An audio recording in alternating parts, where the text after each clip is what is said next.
Le paracétamol est l'un des antalgiques et antipyrétiques oraux le plus couramment utilisés.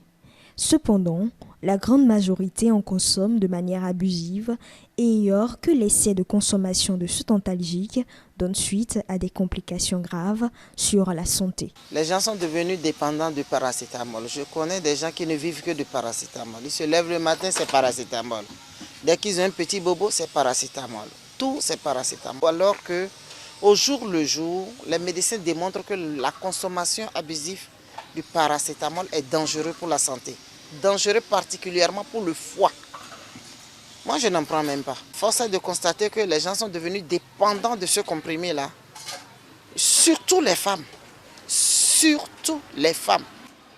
Dès qu'une femme a un petit bobo, c'est-à-dire chez nous ici, va boire du para. Aujourd'hui, on prend le paracétamol à des doses, vraiment, c'est très grave. Parce qu'après quelques temps, pour la consommation, on constate beaucoup qu'il y a beaucoup de maladies qui reviennent après cette consommation. Moi, là, demandons ça à notre docteur. C'est tel âge, mon enfant a tel âge, comment il va prendre les paras? Beaucoup de personnes ne font pas ça. Ils voient qu'à mon âge, il peut prendre 3, il peut prendre 4. L'enfant qui a 4 ans, 5 ans, on lui donne 2 pour dire que la température va vite descendre. En cas de surdosage, le paracétamol peut s'avérer toxique pour le foie et avoir des conséquences graves. Quand il y a une intoxication volontaire, ça peut entraîner des dégâts essentiellement au niveau du foie parce que ça va entraîner une nécrose, c'est-à-dire une mort des cellules du foie. Et cela peut se manifester au début par des troubles digestifs, donc des nausées, des vomissements, des maux de ventre. Et après, ça va se manifester par les signes de l'atteinte du foie peuvent commencer par se manifester. Et on peut avoir déjà ce qu'on appelle l'ité et d'autres signes qui peuvent apparaître.